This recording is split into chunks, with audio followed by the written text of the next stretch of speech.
Gazipur city কর্পোরেশনের কাশিমপুর ধনজয়খালী এলাকায় সড়ক নির্মাণের কয়েকদিনের মধ্যে ভেঙে কয়েক ফুট নিচ পর্যন্ত দেবে গেছে। এদিকে সড়ক উদ্বোধনের আগেই এমন বেহাল অবস্থায় ক্ষোভ প্রকাশ করেছেন এলাকাবাসী। তাদের দাবি, রাস্তার কাজে অনিয়ম ও দুর্নীতি হয়েছে।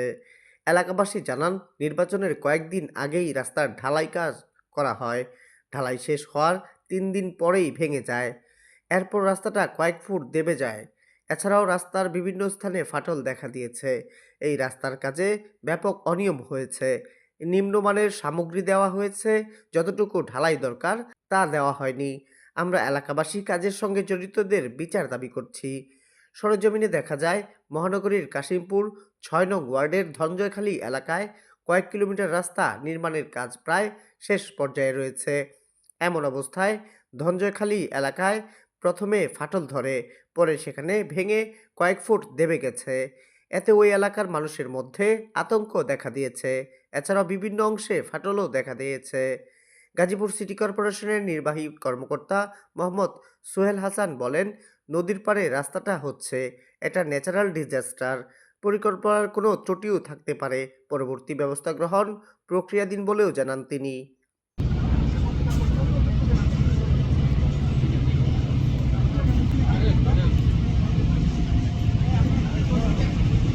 ঠিকাদারের কোনো গাফিলতি আমরা প্রাথমিকভাবে মনে করি না। যেহেতু মনে করি না এই কারণে যে নদীর দুই পাশেই ভূমিধস হয়েছে। আপনারা দেখেছেন এই পাশে যতটুকুন জায়গা ঠিক ততটুকুন জায়গা নদীর ওপারেও ভূমিধস হয়েছে। এতে করে প্রাথমিকভাবে আমাদের তথ্য উপাত্ত যেটুকুন আছে, ছবি আছে, সরেজমিনে আমরা আমাদের ইঞ্জিনিয়ার সাহেবরা যেটুকুন দেখেছেন, তাদের প্রাথমিক রিপোর্ট হচ্ছে এটি কোনো কারিগরি ত্রুটির কারণে হয়নি।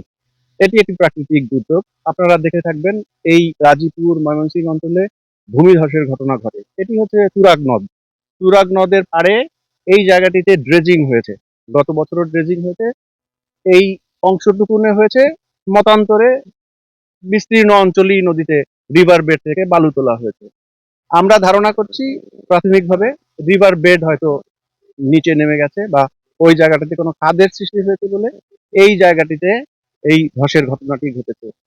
এটির পরিমাণ হবে 30 মিটার অথবা প্রায় 100 ফিট এর মতো জায়গাতে এই ধসটি হয়েছে। পার্শ্ববর্তী অঞ্চলে জনগণের বসতি আছে। এই অঞ্চলে মানুষ এই রাস্তায় চলাচল করে, তাদের নিত্য দিনের যাতায়াতের রাস্তা এটি। জনদুর্ভোগ লাঘবের জন্য আমরা এই মুহূর্তে এটিকে স্যান্ড ফিল করে এবং আর্থ ফিল করে, মাটি ফেলে, বালু ফেলে এটিকে চলাচলের উপযুক্ত করব। এটি হচ্ছে আমাদের প্রাথমিক সিদ্ধান্ত। আর এই ঘটনাটি কেন ঘটলো এবং এই ঘটনা থেকে এখন এই মুহূর্তে উত্তরণের কি উপায়, এটি বাতলে দেওয়ার জন্য আমরা একটা কমিটি করেছি।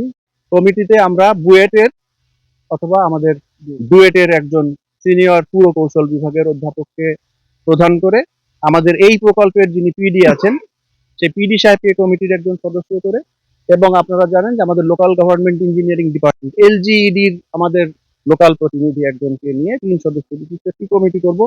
কমিটির কাজ হবে 7 কার্যদিবসের মধ্যে আমাদের কাছে রিপোর্ট দেওয়া। রিপোর্টটা কি অর্থে, এখানে বিদ্যমান ঘটনাটি কি ঘটেছে, রিভার বেডের কি অবস্থা, বর্তমানে আছে এই এই জায়গার মাটির প্রকৃতির কি অবস্থা, ঘটনাটি যেটা ঘটেছে এটা থেকে উত্তরণের জন্য তাদের কিছু সুপারিশ। এটি আমরা চাইবো 7 কার্যদিবসের মধ্যে।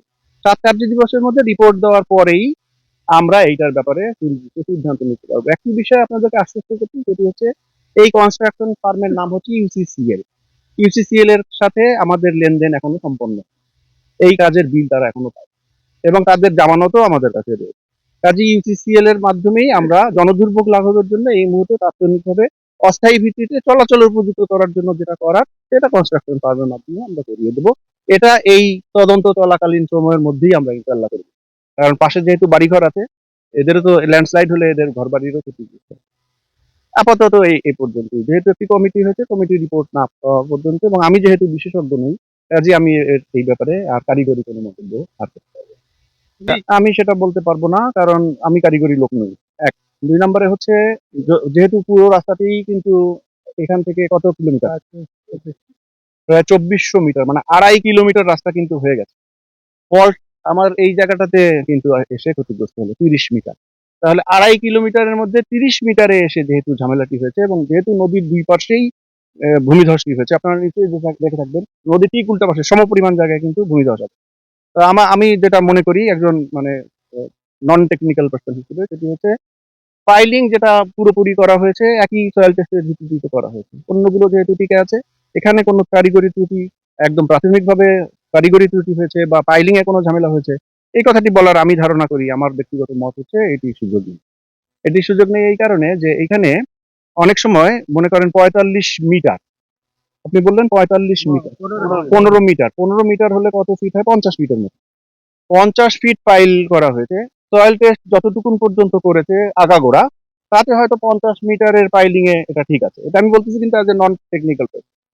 আমরা এই পাইলিং যদি ঠিক না থাকে, এখন যে ফল্টটার কারণে এই ভূমিধস হয়েছে বলে ধারণা করছি আমরা প্রাথমিকভাবে, সেটি কিন্তু অনেক নিচে হইতে পারে। এটা এমন হইতে পারে যে ১ কিলোমিটার নিচে থেকে হয়েছে।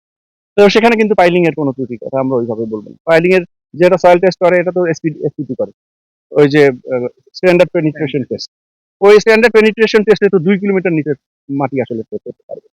এটি এখন যেটা আমরা প্রাথমিকভাবে ধারণা করতেছি এটি একেবারেই নিছক একটি প্রাকৃতিক দুর্যোগের কথা। এটি ক্ষতিগ্রস্ত হয়েছে কন্ট্রাক্টর সাহেব এবং উনি এইটা আমাদের যেভাবে হোক মেরামত করেছেন। এটি হচ্ছে আমাদের জি।